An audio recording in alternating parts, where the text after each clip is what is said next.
आज की जो क्लास आपकी है इसमें अपन कंप्लीटली बात करने वाले हैं वर्गों की संख्या और आयतों की संख्या। तो काउंटिंग ऑफ फिगर्स के अंदर ये दोनों टॉपिक इंपॉर्टेंट है। वर्गों की संख्या के बारे में बात करेंगे और आयतों की संख्या के बारे में बात करेंगे। तो वर्ग गिनाने पे एग्जाम में कई तरह के क्वेश्चन एग्जाम में पॉसिबल है जो देखने को मिलते हैं, और एक आयत गिनाने पे क्वेश्चन आते हैं। तो दोनों के बारे में कंप्लीटली बात करेंगे, वर्गों की संख्या की बात करेंगे और आयतों की संख्या के बारे में बात करेंगे। तो पहले अपन वर्गों की संख्या के बारे में बात करेंगे। वर्गों की संख्या मतलब नंबर ऑफ स्क्वायर्स। तो वर्ग गिनने से पहले आपको ये पता होना चाहिए वर्ग क्या होता है। तो वो आकृति गिननी है, देखो दूसरी आकृति तो गिननी नहीं है अपन को। जैसे अपन वर्ग गिनने, तो आप जानते हो वर्ग की चारों भुजाएं होती है, चारों भुजाएं आपस में क्या होती है, बराबर होती है। एक वर्ग होता है जिसकी चारों भुजाएं आपस में क्या होती है, बराबर, और प्रत्येक कोण कितने डिग्री का होता है, 90 डिग्री का। तो ऐसी आकृति आपको गिननी है। तो सबसे पहले अपने स्टार्ट करें, देखो जब पंक्ति और स्तंभों की संख्या बराबर हो और वर्ग आपको गिनना हो, तो पंक्ति और स्तंभों की संख्या बराबर हो और वर्ग आपको गिनना हो, उसके बारे में बात कर रहे हैं। तो देखो पहले अपन बना रहे हैं पंक्ति और स्तंभों की संख्या बराबर हो। तो नोटिस कीजिए, आराम से देखते जाइए और सुनते जाइए कैसे कैसे बनते हैं, देखिए आप। तो सबसे पहले अपन ले रहे हैं पंक्ति और स्तंभों की संख्या बराबर, जिसमें पंक्ति और स्तंभ बराबर हो।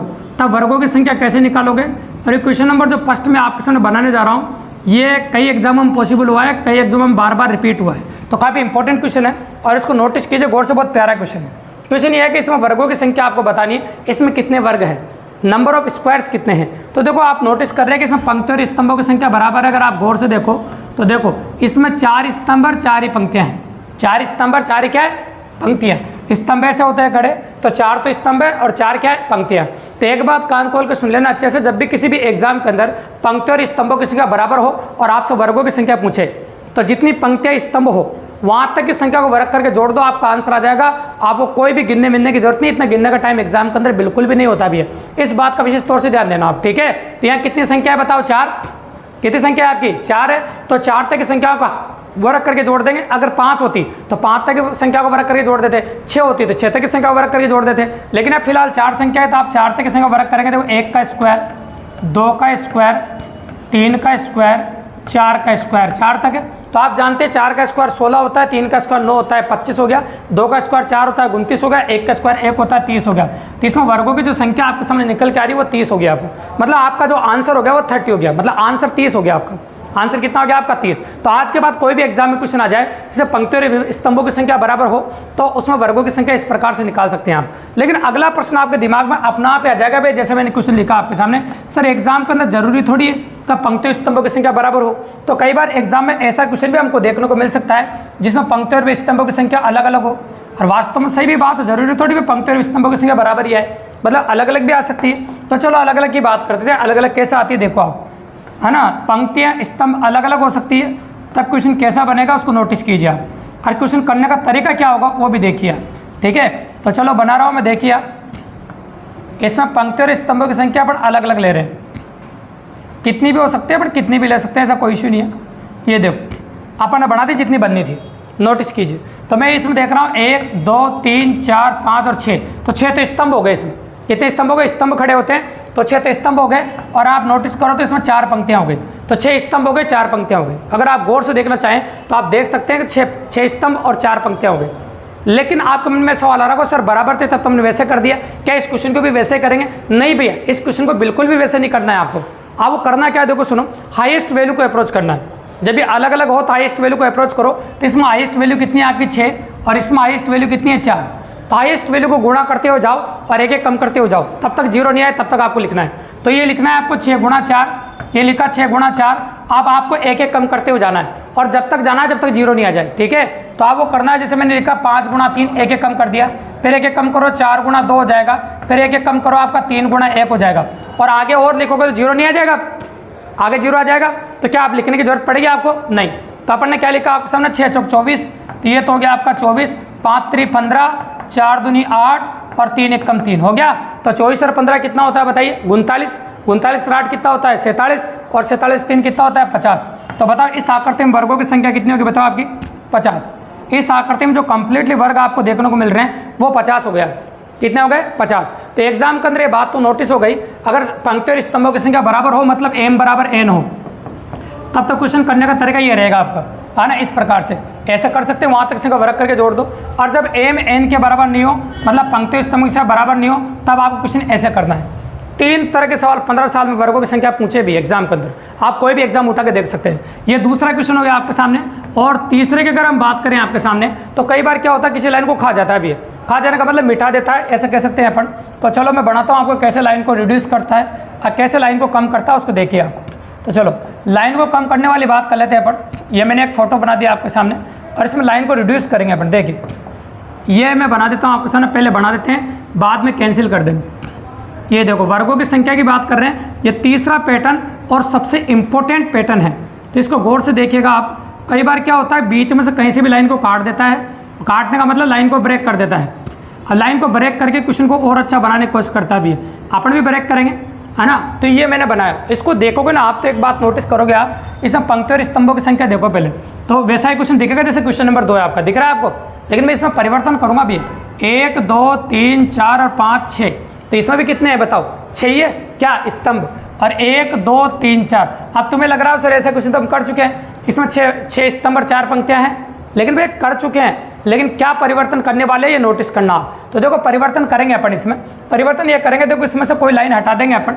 जैसे मान लो कोई भी लाइन रिड्यूस कर दे, जैसे एक लाइन को हटा दें, जैसे ये लाइन हटा दी मैंने यहाँ से, ये मान लो ये लाइन हटा दी, ये देखो यहाँ से मैंने लाइन हटा दी, हटा सकते हैं कोई दिक्कत की बात नहीं, और वापस लगा देते, जो बन रहा है उसको जोड़ देते हैं वापस, देखो है ना। ये देखो मैंने बीच में से एक लाइन हटा दी आपने, ये हटा दी, ठीक है। अब एक हटाए, कई बार 2 भी हटा देता है, मैं तो आपको बता रहा हूँ सैंपल के हिसाब से, एक हटा दी 2 भी हटा सकता है, तो मैंने एक लाइन हटा दी आपके सामने। तो घबराने की बिल्कुल जरूरत नहीं है, हटाने वाला काम बाद में करना। आप एक हट रखिए उसको मत देखो, और यहाँ से दूसरी हटा दो तब भी मत देखो, आपको वही काम करना जो मैंने सिखाया है, आपको वही करना, हाईएस्ट वैल्यू को अप्रोच करना है। तो हाईएस्ट वैल्यू कितनी दे रखी है यहाँ पर 6 आपकी, अरे कितनी दे रखी है आपको 4, तो वहाँ से शुरू करना है आपको, है ना। जो करते हैं उसमें किया था वही कर देंगे अपन वापस। तो देखो कीजिए वहाँ से, तो देखो 6 गुणा 4, और फिर क्या वापस रिपीट हो रहे, वो चीज़ रिपीट हो जाएगी। एक एक कम करे चलो आप, 5 गुणा 3, फिर एक कम करो 4 गुणा 2, फिर एक एक कम करो 3 गुणा 1, कर सकते हैं। तो 6 गुणा 4 कितना होता है आपका 24, और 5 गुणा 3 कितना होता है 15, ये 8 हो गया, 1 हो गया, वहाँ जोड़ा ही था, तो ये योग कितना आ रहा था बताओ, 50 आ रहा था। अब आप सोच रहे हो सर वो तो सेम हो गया, अरे सेम नहीं हुआ, आप गौर से देखिए। अब हमको ये नोटिस करेंगे वर्ग कितने डिब्बों से बनता है, ये सबसे इंपॉर्टेंट बात है। तो वर्ग जो बनता है ना भैया, वो डिब्बों के बारे में बता देता हूँ। तो वर्ग बनता है आपका 1 डिब्बे से वर्ग बनता है, 4 डिब्बों से वर्ग बनता है, 9 डिब्बों से वर्ग बनता है, 16 डिब्बों से वर्ग बनता है, जैसे वर्ग संख्या चलती है ना कंटिन्यू, उनसे वर्ग बनता है भी, मतलब वर्ग इन डिब्बों से बनता है। तो कभी भी 2 डिब्बों से, 3 डिब्बों से, 6 डिब्बों से, 7 डिब्बों से, है ना, 10 डिब्बों से वर्ग नहीं बनता है। वर्ग बनता है या तो 1 डिब्बों से, या 4 डिब्बे से, या 9 डिब्बे से, या 16 डिब्बे से, या 25 डिब्बे से, तो वही हटाओ। तो इस 50 में से वो घटा दो आप। तो ये बताओ, यहाँ नोटिस करना कि 1 डिब्बे वाले कितने वर्ग कम हो गए। तो देखो 1 डिब्बे वाले 2 वर्ग कम हो गए, 1 डिब्बे वाले कितने वर्ग कम हो गए, 2 हो गए ना। जैसे मैंने इस लाइन को हटा दिया, तो एक तो ये वर्ग कम हो गया, एक वर्ग कम हो गया, 2 वर्ग कम हो गए, नहीं हो गए। तो मैं कह दूँ 1 डिब्बे वाले 2 वर्ग कम हो गए भी है, 1 डिब्बे वाले कितने वर्ग कम हो गए। अब 1 डिब्बे के बाद डायरेक्टली कितने डिब्बे के वर्ग बनेंगे आपके, 4 डिब्बे के, क्योंकि 2 डिब्बे और 3 डिब्बे से तो वर्ग बनता ही नहीं, आप अच्छी तरह जानते हो। तो 4 डिब्बे वाला वर्ग कम होगा, तो 4 डिब्बे वाले कितने वर्ग कम हो जाएंगे, ये नोटिस करना पड़ेगा आपको। तो 4 डिब्बे वाला एक ही वर्ग कम होगा, इसको देखो क्या वर्ग रह गए लाइन हटाने के बाद, एक ही 4 डिब्बे वाला वर्ग। देखो आप, मैं लाइन फेर रहा हूँ ना, पेन फेर रहा हूँ, इसको नोटिस करो आप, करें नोटिस। तो एक वर्ग ये कम हो जाएगा 4 डिब्बों वाला, और एक कम होगा 9 डिब्बों वाला वर्ग। 9 डिब्बों वाला वर्ग देखो आप, ये 9 डिब्बों से एक वर्ग बन रहा था, आप नोटिस कर रहे थे, बन रहा था 9 डिब्बों से वर्ग, इसमें 9 डिब्बे आ रहे थे, 9 डिब्बे से वर्ग बनता है। देखो 2 डिब्बे से 3 डिब्बे से वर्ग बनाने की कोशिश मत करना, तो वो हटता भी नहीं है, तो एक ही हट जाएगा आपका। और 16 डिब्बों वाला वर्ग तो इसमें है ही नहीं कहीं, और बड़ा फोटो होता तब होता है 16 डिब्बों वाला वर्ग, तो पॉसिबल नहीं कि 16 डिब्बों वाला वर्ग हो जाए इसमें, तो नहीं है भैया। तो एक ही होगा, टोटल 4 हट जाएंगे आपके, कितने हट जाएंगे 4। तो आपको पहले 50 वही गिनना है, ये इजीली समझाया मैंने आपको, और वो गिनने के बाद एंड में से एक हटा देना है, तो आंसर आ जाएगा आपका 46। आंसर कितना आ जाएगा आपका 46। अगर एक लाइन और क्रॉस की होती है तो फिर वो और गिन लेते हैं अपन, एक और हटा सकता था, बिल्कुल सिंपल सी बात है। ये हटाने पर डिपेंड करता है वो कितने हटा रहा है। पर एक बात याद रखना भैया, आयत कितने भी गिने जा सकते हैं, लेकिन वर्ग फिक्स होते हैं। और वर्ग 1 डिब्बे से बनता है, 4 डिब्बे से वर्ग बनता है, 9 डिब्बे से वर्ग बनता है, 16 से बनता है, 25 से बनता है, 36 से बनता है। वर्ग कभी भी 2-3 डिब्बों से वर्ग नहीं बनता, वो आयत बनता है। फिर जैसे 2 डिब्बों से मिलकर क्या बन रहा है बताओ, आयत बन रहा है। और आयत के आमने सामने भुजा आपस में बराबर होती है, यहाँ चारों भुजाएं बराबर होनी चाहिए। क्या होना चाहिए, चारों भुजाएं बराबर, क्योंकि वर्ग की बात कर रहे हैं। तो इस प्रकार से अगर वर्गों से कोई भी क्वेश्चन एग्जाम में आ जाए ना, तो काफी इजीली कर सकते हैं अपन। तो वर्गों की संख्या गिनने का तो ये तरीका रहा आपका। इस प्रकार 3 तरह के सवाल एग्जाम में आए, मैंने तीनों तरह के बता दिए आपको। अब बात करते हैं आयतों की संख्या। आयतों की संख्या, नंबर ऑफ रेक्टेंगल्स, है ना, आयत कैसे गिनते हैं। तो चलो आयतों की बात करते हैं, नंबर ऑफ रेक्टेंगल्स की बात कर रहे हैं, मतलब आयत कैसे गिनते हैं। तो आयतों में देखो, आयत के गिनने से पहले एक बात अप्रोच कर लेना आप, कि आपको आयत के बारे में नॉलेज होना चाहिए, आयत क्या होता है। तो आयत के बारे में नॉलेज हो गया आपकी। आयत की आमने सामने भुजाएं आपस में बराबर होती है और प्रत्येक कोण कितने डिग्री का होता है, 90 डिग्री का। तो आयत की आमने सामने भुजाएं आपस में बराबर होती है और प्रत्येक कोण 90 डिग्री का होता है, ऐसा कह सकते हैं अपन। तो ये अपन पहला क्वेश्चन ले रहे हैं आपके सामने, आमने सामने भुजाएं आपस में बराबर होना चाहिए और प्रत्येक कोण 90 डिग्री का होना चाहिए। तो पहले तो मैं ऐसा क्वेश्चन ले रहा हूँ जिसमें पंक्तियों और स्तंभों की संख्या बराबर हो, और पंक्तियों और स्तंभों की संख्या को अपन बराबर कर रहे हैं। देखो गौर से देखिए आप, तो ये देखो, ये मैं 3 पंक्तियां और 3 स्तंभ ले रहा हूँ, आयत जैसा दिख रहा है आपको। आमने सामने भुजाएं बराबर, चारों भुजाएं बराबर है क्या यहाँ पर, नहीं है, चारों भुजाएं बराबर है ही नहीं, तो बराबर क्यों करूँ मैं। तो देखो आप, तो यहाँ पर 3 पंक्तियां और 3 स्तंभ नोटिस कर रहे हैं आप। तो आपके मन में एक सवाल आ रहा होगा कि सर 3 पंक्तियां और 3 स्तंभ है, 3 पंक्तियां 3 स्तंभ है, तो क्वेश्चन जैसे पहले क्या था वैसे करेंगे, नहीं करेंगे भैया। यहाँ पर एक खास बात है, एक फायदे की बात बताता हूँ मैं आपको, कि यहाँ पर पंक्तियों और स्तंभों के संख्या अलग अलग हो तभी वही तरीका होता है, और सेम हो तभी वही तरीका होता है। तो यहाँ पर अलग अलग और सेम होने पर कोई फर्क नहीं पड़ेगा आपको। कई बच्चे ऐसे गिनने की कोशिश करते हैं, देखो सुनो, 1 2 3 4 5 6 9 10 ऐसे गिनते हैं, तो ऐसे गिनने में तकलीफ हो सकती है भी। एक भी ज़्यादा गिन लिया तब भी गलत हो जाएगा, और एक भी कम गिन लिया तब भी गलत हो जाएगा। तो सही और जल्दी करने का तरीका देखो आप। तो जल्दी कैसे करोगे आप, तो इधर जितने भी अंक उन सबको जोड़ दीजिए, ये कितना आ जाएगा 6। इधर भी जितने भी अंक को सारे जोड़ दीजिए, 6 जोड़ दिए। अब इनको जोड़ने के बाद इनको गुणा कर दीजिए आप, तो 6 को 6 से गुणा किया तो कितना आ गया 36। तो इस आकृति में जो आयतों की संख्या वो 36 होगी भी। कितने आयत होंगे, 36, कंप्लीटली 36 आयत होंगे। और आप अच्छी तरह जानते हैं कि 36 आयत गिनना इतनी आसान सी बात नहीं है ना। अगर आप एक गिनती करके इस प्रकार से गिनते और इस तरीके का इस्तेमाल नहीं करते तो आप भी सोच रहे होंगे आपको कितना टाइम लग जाता भी। अब देखो, पंक्तियों और स्तंभों की संख्या अलग अलग लेता हूँ मैं, और पंक्तियों और स्तंभों से अलग अलग लेते हैं तब क्या होता है वो नोटिस करो आप। चलो देखिए आप, अब मैं थोड़ा फोटो बड़ा ले रहा हूँ क्योंकि इसमें पंक्तियों और स्तंभों की संख्या मैं अलग अलग लेने वाला हूँ, तो इस बात को नोटिस करना। देखिए, तो मैंने 4 ले ली, हाँ इस प्रकार से। अब देखो स्तंभ भी बनाता हूँ मैं, ये 3, ये 5 ले लेते। चलो, ये इस प्रकार का फोटो मैंने बनाया, गौर से देखिए आप। अब इसमें पंक्तियों और स्तंभ के साथ बनाता हूँ मैं।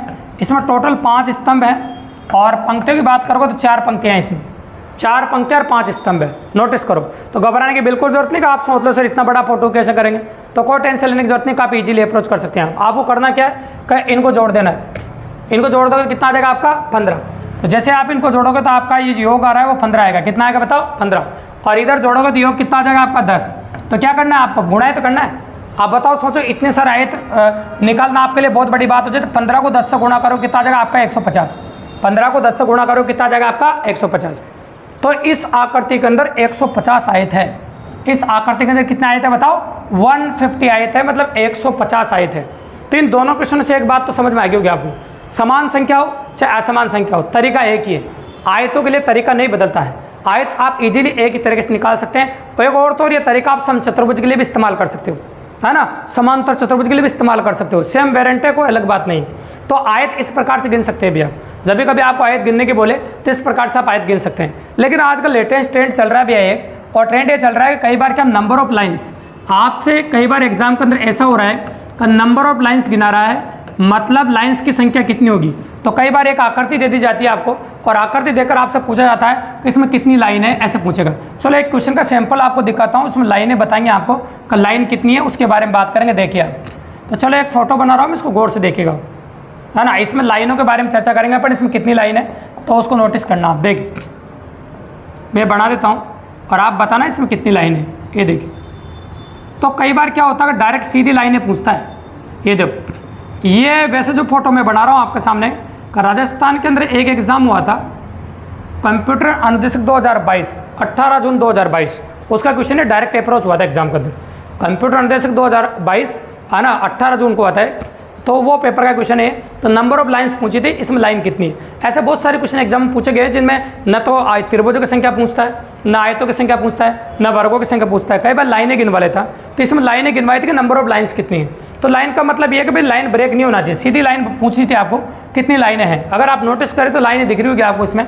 तो एक लाइन तो ये है, ये 2 3 नंबर डाल देता हूँ, 4 5 6, ये पूरी बड़ी वाली 7, ठीक है, ये वाली साइड वाली 8, ये वाली 9, और यहाँ से लेकर यहाँ तक की पूरी लाइन है, बीच में क्रॉस। यूँ मत करना कि ऐसे टुकड़ों में 4 भाग कर देना, इसका 4 भाग नहीं करना, पूरी लाइन है। ये 4 भाग करने वाले इस क्वेश्चन को गलत कर सकते हैं। और कई बच्चों ने, टैलेंटेड बच्चों ने भी एग्जाम आया जिस क्वेश्चन को गलत किया। तो यहाँ से यहाँ तक की पूरी लाइन है 10 हो जाएंगी। तो बताओ नंबर ऑफ लाइन्स कितनी होगी इसमें? 10।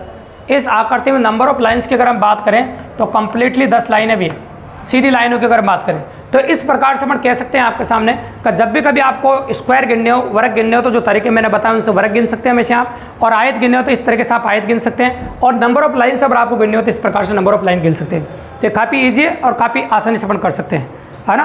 तो काफ़ी अच्छी क्लास थी, इस प्रकार से आप पढ़ सकते हैं दोस्तों। धन्यवाद।